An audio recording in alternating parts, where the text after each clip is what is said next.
अगर आप इंडियन हो तो क्या आप बता सकते हो कि इंडिया में कितने सीजन्स होते हैं? मैं बताती हूँ।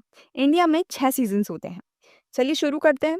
चैत्र वैशाख उसमें आता है बसंत ऋतु, ज्येष्ठ आषाढ़ उसमें आती है ग्रीष्म ऋतु, श्रावण भाद्रपद उसमें आती है वर्षा ऋतु और आश्विन कार्तिक उसमें आती है शरद ऋतु, मार्गशीर्ष पौष उसमें आती है हेमंत ऋतु और माघ और फाल्गुन में आती है शिशिर ऋतु। लेकिन इंडिया में होते हैं 4 officially 4 seasons, cold weather, hot weather, south west monsoon और रिट्रीटिंग मानसून। तो अब हम देखते हैं कि सर्दी आखिर आती कहाँ से है।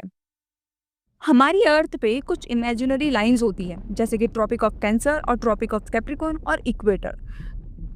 तो हमारे सूर्यदेव सिर्फ ट्रैवल करते हैं ट्रॉपिक ऑफ कैंसर से ट्रॉपिक ऑफ कैप्रिकॉर्न तक, जो कि है 23.5 डिग्री नॉर्थ से 23.5 डिग्री साउथ, इसके बीच में ट्रैवल करते हैं।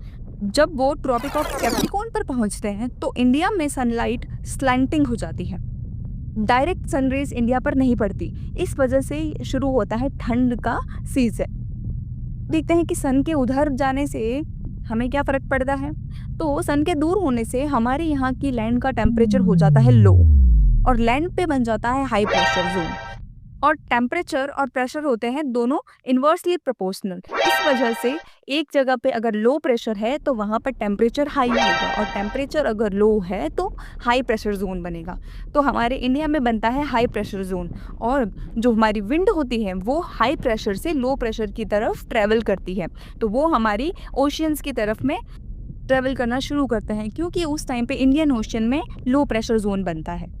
अब ये ड्राई विंड जब बंगाल की खाड़ी से गुजरती है तो वहाँ से मॉइस्चर ले लेती है और जाते जाते तमिलनाडु में बारिश होती है, तमिलनाडु के कोस्ट पर बारिश होती है। उसे ही हम कहते हैं रिट्रीटिंग मॉनसून। लेकिन सर्दी में जो नॉर्थ इंडिया में बारिश होती है वो क्या है? तो ये है कि मेडिटेरेनियन सी में बनता है लो प्रेशर सिस्टम और वेस्टर्लीज विंड्स उनको अपने साथ ईस्ट में ले आती है। इस वजह से अफ़गानिस्तान, पाकिस्तान, ईरान और इंडिया के कुछ हिस्सों में बारिश होती है, जिसे हम कहते हैं पश्चिमी विक्षोभ और वेस्टर्न डिस्टर्बेंस। और ये वेस्टर्न डिस्टर्बेंस बहुत ही ज़्यादा ज़रूरी है हमारी रबी की फसल के लिए। हमारी रबी की फसल इसी के ऊपर डिपेंडेंट होती है। तो ये रहा हमारा पूरा का पूरा कोल्ड वेदर इंडिया का। हमने इसमें वेस्टर्न डिस्टर्बेंस पढ़ा, कहाँ से सन शिफ्ट होता है ये पढ़ा, और अब नेक्स्ट एपिसोड में हम पढ़ेंगे ITCZ क्या होता है और वो कैसे हमारे क्लाइमेट को, कैसे हमारे वेदर को इफ़ेक्ट करता है। और ज्योग्राफी के इंटरेस्टिंग टॉपिक जानने के लिए सब्सक्राइब ज़रूर करें। Bye bye.